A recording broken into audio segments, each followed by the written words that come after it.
నమస్తే,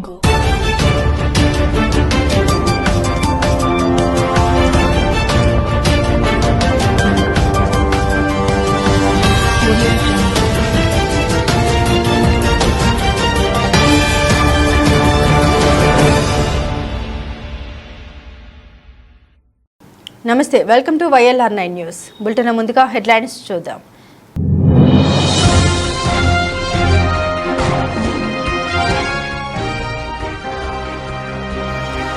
రైతు రుణమాఫీకి ముహూర్తం ఖరారు చేసిన రాష్ట్ర ప్రభుత్వం. ఈ నెల 18వ తేదీ నుండి ఆగస్టు 15 లోపు రైతుల ఖాతాల్లో జమ కానున్న రుణమాఫీ నిధులు.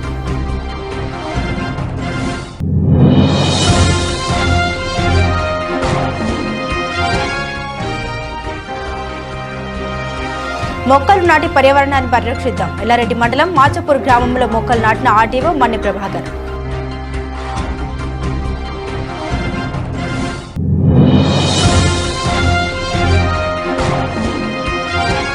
ఎల్లారెడ్డి డివిజన్ పరిధిలోని రేషన్ దుకాణాల పోస్టుల భర్తీకి నోటిఫికేషన్ జారీ చేసిన ఆర్డీఓ. అభ్యర్థులు ఖచ్చితంగా నిరుద్యోగులై ఉండాలన్న మన్ని ప్రభాకర్.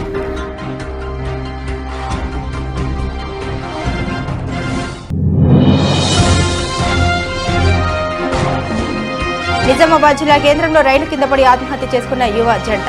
ఫోన్ ని ట్రాక్ చేసి ఆ దంపతుల్ని కాపాడడానికి చేసిన ప్రయత్నం ఫలించలేదన్న పోలీసులు.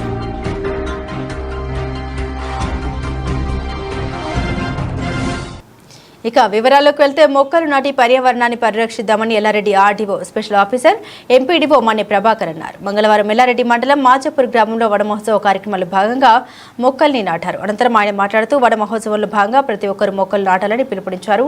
నాటిన మొక్కల్ని ఎప్పటికప్పుడు సంరక్షించాలని విజ్ఞప్తి చేశారు. పర్యావరణ పరిరక్షణ ప్రతి ఒక్కరి బాధ్యత అని, అందుకోసం విరివిగా మొక్కలు నాటి భావితరాలకు పర్యావరణాన్ని పంచాల్సిన బాధ్యత ప్రతి ఒక్కరిపై ఉందని అన్నారు. మొక్కలు విరివిగా నాటి వాటిని సంరక్షించడం ద్వారానే వర్షాలు సమృద్ధిగా కురుస్తాయని తెలిపారు. ఈ కార్యక్రమంలో ఎంపీఓ ప్రకాష్ అరుణ్, పంచాయతీ కార్యదర్శి తదితరులు పాల్గొన్నారు. ప్రకృతి వనంలో ఈరోజు ప్లాంటేషన్ మొక్కలు నాటడం జరిగింది. నేను మరియు ఎంపీఓ గారు, పంచాయతీ సెక్రటరీ మరియు ఇతర మన ఉపాధి హామీ లేబర్ అందరం కలిసి ఇక్కడ ప్లాంటేషన్ చేయడం జరిగింది. మరి 3,500 మొక్కలు ఆల్రెడీ నాటడం జరిగింది. ఇంకా కూడా నాటే కార్యక్రమం ఉంది. కాబట్టి నేను అందరినీ రిక్వెస్ట్ చేస్తూ ఉన్నా, ఏవైతే మొక్కలు నాటిందో ఆ మొక్కలను నాటడమే కాదు, కాపాడాల్సిన బాధ్యత కూడా మన మీద ఉన్నది. నేను వీళ్ళందరికీ రిక్వెస్ట్ చేస్తూ ఉన్నా, గ్రామస్తులకు కానీ ఇతర ముఖ్యులకు కానీ నేను రిక్వెస్ట్ చేస్తూ ఉన్నా. అందరూ కూడా ఈ యొక్క మొక్కలను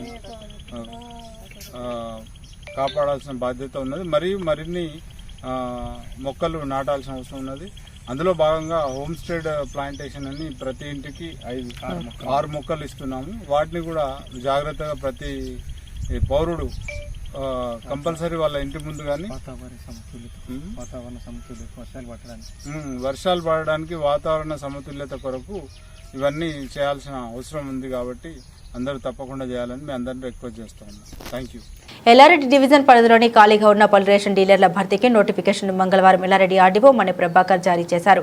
డివిజన్ పరిధిలోని ఎల్లారెడ్డి, నాగిరెడ్డిపేట, లింగంపేట మండలాల్లోని 8 రేషన్ దుకాణాల్లో ఖాళీగా ఉన్న రేషన్ డీలర్ల పోస్టులకు వాటి భర్తీ కోసం నోటిఫికేషన్ జారీ చేశారు. వీటిని రిజర్వేషన్ల ప్రకారం భర్తీ చేయనున్నట్లు అడిగి తెలిపారు.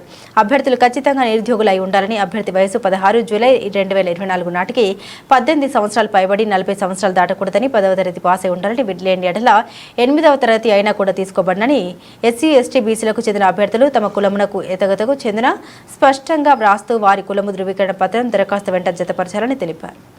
నిజామాబాద్ జిల్లా కేంద్రంలో యువజంట రైలు కింద పడి ఆత్మహత్య చేసుకున్న ఘటన కలకలం రేపింది. నిజామాబాద్ జిల్లా నవీపేట మండలం ఫకీరాబాద్ మిఠాపూర్ మధ్యలో రైలు పట్టాలపై సోమవారం రాత్రి ఆత్మహత్యకు పాల్పడ్డారు. పోతంగల్ మండలం హెగ్డోలి గ్రామానికి చెందిన అనిల్, శైలజలకు 7.5 కిందట వివాహం జరిగింది. బంధువుల వేధింపులు, దుష్ప్రచారం తట్టుకోలేక తాము ఆత్మహత్యకు పాల్పడుతున్నట్లు యువకుడు తన సెల్ ఫోన్ నుండి సెల్ఫీ వీడియోను రికార్డు చేసి పోలీసులకు పంపించారు. దుష్ప్రచారాల్ని తట్టుకోలేక జీవితంపై విరక్తి చెంది ఆత్మహత్య చేసుకుంటున్నామని తమ బాధను వీడియో రూపంలో చిత్రీకరించారు. దీంతో పోలీసులు వారి ఫోన్ ట్రాక్ చేసి ఆ దంపతుల్ని కాపాడడానికి చేసిన ప్రయత్నం ఫలించలేదు. చివరికి పోలీసులు ఫకీరాబాద్ మిఠాపూర్ పట్టాల పరిసర ప్రాంతాల్లో పట్టాలపై వారి మృతదేహాల్ని గుర్తించారు. ఈ మేరకు పోలీసులు కేసు నమోదు చేసుకుని దర్యాప్తు చేపట్టారు. తట్టుకోలేక మా బావ మందు తాగిండు. రీసెంట్గా 2 వీక్స్ ముందు ఆ మాటలు తట్టుకోలేకనే మందు తాగిండు. ఇప్పుడు ఇంకా మొన్న మధ్యలో ఇంకా వేరే వాళ్ళకి చెప్పింది. దానివల్ల మేము బయట మొహం చూపించుకోలేకపోతున్నాము. మేము చనిపోవాలని నిర్ణయించుకున్నాము. అత్తయ్యకు మా మామయ్యకు ఎవ్వరు ఏం అడగాల్సిన అవసరం లేదు. ముఖ్యంగా మా అన్న మా అత్తయ్య మామకి మా అన్న ఏం అడగాల్సిన అవసరం అసలు అడిగి రైట్సే లేవు. నిజాం సాగర్ మండలంలోని అచ్చంపేట గ్రామంలో మంగళవారం అమ్మ మాట అంగన్వాడీ బాట కార్యక్రమాల్లో భాగంగా ఈ నెల 15 నుండి 20వ తేదీ వరకు అంగన్వాడీ కేంద్రాలను బలోపేతం చేసేలా అమ్మ మాట అంగన్వాడీ బాట కార్యక్రమానికి ప్రభుత్వం శ్రీకారం చుట్టిందన్నారు. అంగన్వాడీ కేంద్రంలో 3 నుండి 5 సంవత్సరాల లోపు పిల్లల్ని అంగన్వాడీలో చేర్పించాలని, అంగన్వాడీలో ఆటపాటలతో విద్యను అందించడం జరుగుతోందని, వాటి ప్రాముఖ్యతను తెలియజేస్తూ గ్రామంలో అవగాహన ర్యాలీ నిర్వహించారు. అంగన్వాడీ కేంద్రాల్లో పిల్లలకు పోషకాలతో కూడిన బాల అమృతం, పౌష్టికాహారం, చిరుధాన్యాలు అందించడం జరుగుతోందని, దీనివల్ల పిల్లలు పుష్టిగా బలంగా తయారవుతారని, గర్భిణులకు రక్తహీనత తగ్గి ఆరోగ్యంగా ఉంటారని, అంగన్వాడీలో ఆటపాటలతో విద్యను అభ్యసించడం వల్ల పిల్లలకు మేధో వికాసం పెరుగుతుందని అన్నారు. అంగన్వాడీ కేంద్రాల్లో విద్యాబుద్ధులు నేర్పిస్తారని, తమ పిల్లల్ని కేంద్రాల్లో చేర్పించారంటూ నినాదాలు చేస్తూ ర్యాలీ నిర్వహించారు. ఈ కార్యక్రమంలో అంగన్వాడీ కార్యకర్తలు రోజా, నాగమణి, విజయకుమారి, స్వరూప, గ్రామ పంచాయతీ కార్యదర్శి తుకారం, ఆశా కార్యకర్తలు మమత, కమల, నాగమణి తదితరులు పాల్గొన్నారు.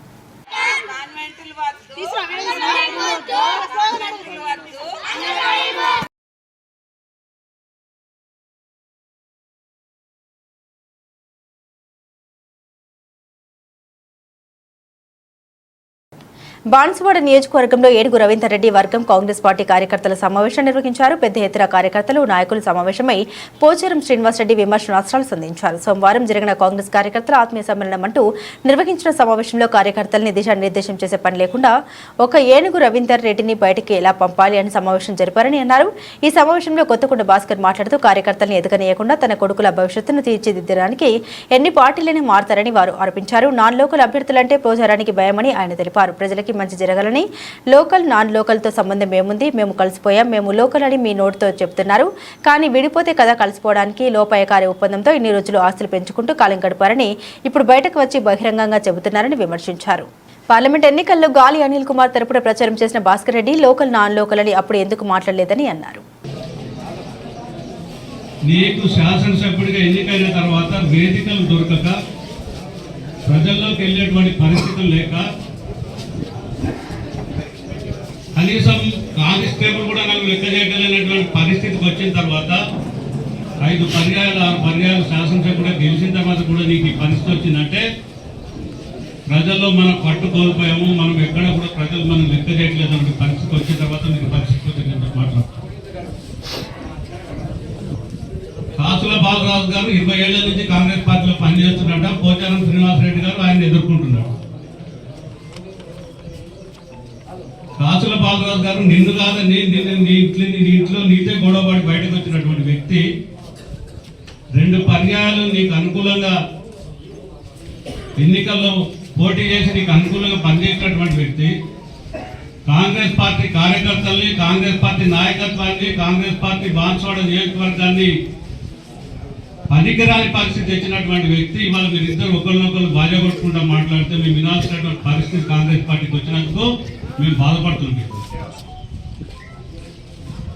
శ్రీనివాసరెడ్డి, బాలరాజు పక్కన కూర్చొని ఒకరినొకరు పొగుడుకుంటున్నారంటే మేము ఎంత బాధపడాల్సిన పరిస్థితులు ఉందో మాకు అర్థమైంది.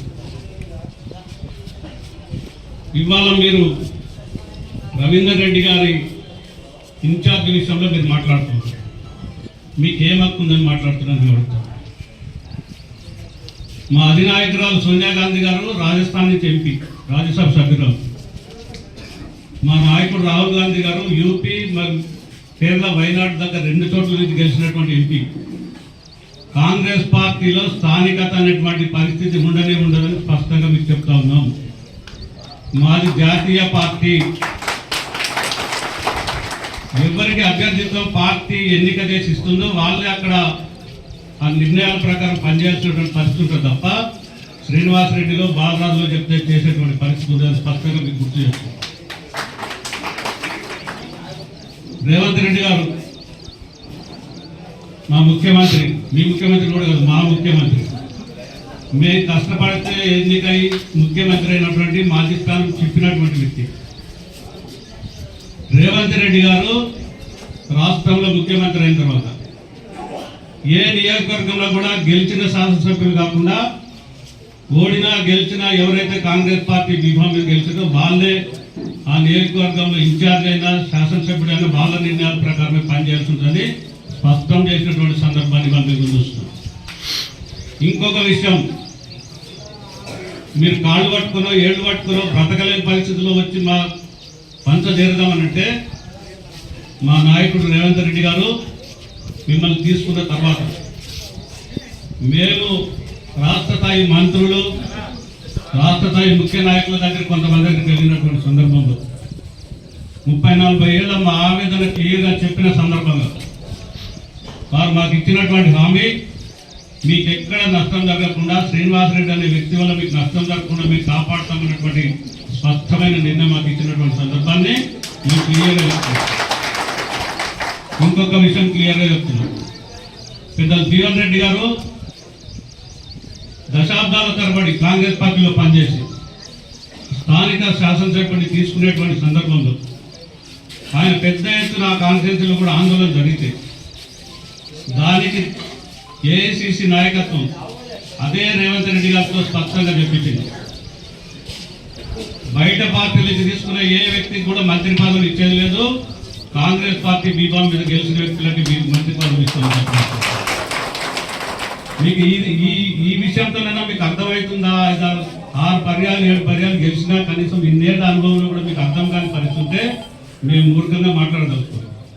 తెలంగాణ రైతులకు రాష్ట్ర ప్రభుత్వం తీపి కబురు అందించింది. తెలంగాణ రాష్ట్ర ప్రభుత్వం అత్యంత ప్రతిష్టాత్మకంగా తీసుకున్న రుణమాఫీ ప్రక్రియను ఈ నెల 18న ప్రారంభించేందుకు రంగం సిద్ధం చేసింది. ఇందుకు సంబంధించిన గైడ్లైన్స్ ను సోమవారం ప్రకటించింది. ఇందులో భాగంగా రైతు రుణమాఫీ చేసేందుకు ప్రభుత్వం ఈ నెల 18వ తేదీ నుండి చేసేందుకు ముహూర్తాన్ని నిర్ణయించింది. మొదటి విడతలో భాగంగా రైతులకు ₹1,00,000 వరకు ఉన్న రుణమాఫీని మాఫీ చేయనున్నట్లు తెలిపింది. 18వ తేదీ సాయంత్రంలోగా రైతు ఖాతాల్లో రుణమాఫీకి సంబంధించిన డబ్బులు జమ కానున్నట్లు తెలిపింది. అదే రోజు కాంగ్రెస్ పార్టీ ప్రభుత్వం ఎమ్మెల్యేలు, ఎంపీలు, మంత్రులు, ఇతర ప్రజాప్రతినిధులతో కలిసి రైతు రుణమాఫీ సంబరాలను అంగరంగ వైభవంగా నిర్వహించేందుకు ఏర్పాట్లు చేస్తోంది.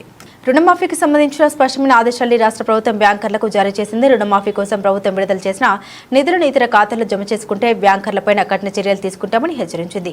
తెలంగాణ కాంగ్రెస్ ప్రభుత్వం గత అసెంబ్లీ ఎన్నికల్లో అధికారంలోకి రాగానే ఏకకాలంలో 2 లక్షల రుణమాఫీ చేస్తామని రైతులకు ప్రకటించింది. రాష్ట్రంలోని అంగన్వాడీలకు తెలంగాణ ప్రభుత్వం గుడ్ న్యూస్ తెలిపింది. వారికి రిటైర్మెంట్ ప్రయోజనాలు అందిస్తామని మంత్రి సీతక్క తెలిపారు. నగరంలోని రహమత్ నగర్లో అమ్మ మాట అంగన్వాడీ బాట కార్యక్రమంలో మంత్రి పాల్గొని మాట్లాడారు.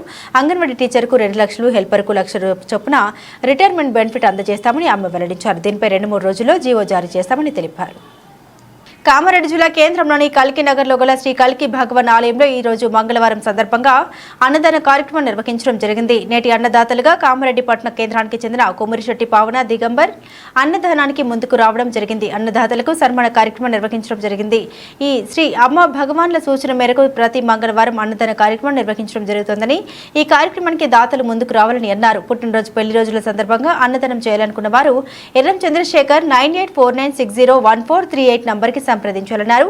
నేటి అన్నదాన కార్యక్రమంలో 250కి పైగా భక్తులు పాల్గొనడం జరిగింది. ఈ కార్యక్రమంలో కల్కి ఆలయ సేవా సమితి సభ్యులు ఎర్రం చంద్రశేఖర్, కుమ్మిశెట్టి దిగంబర్, డాక్టర్ బాలు, ఎర్రం విజయ్, సిద్దంశెట్టి శ్రీనివాస్, పార్షి శ్రీనివాసులు పాల్గొనడం జరిగింది. బులెటిన్ ముగించే ముందు హెడ్లైన్స్ మరోసారి.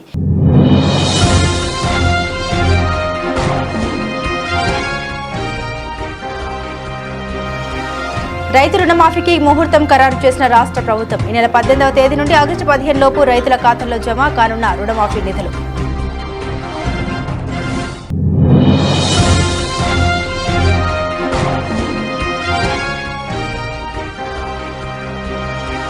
మొక్కలు నాటి పర్యావరణాన్ని పరిరక్షిద్దాం. ఎల్లారెడ్డి మండలం మాచపూర్ గ్రామంలో మొక్కలు నాటిన ఆర్డీఓ మన్ని ప్రభాకర్.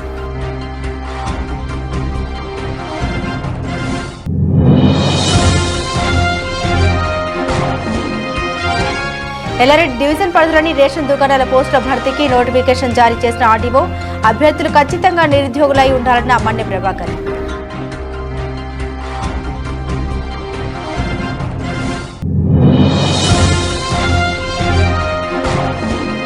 నిజామాబాద్ జిల్లా కేంద్రంలో రైలు కింద పడి ఆత్మహత్య చేసుకున్న యువ జంట. ఫోన్ని ట్రాక్ చేసి ఆ దంపతుల్ని కాపాడడానికి చేసిన ప్రయత్నం ఫలించలేదన్న పోలీసులు.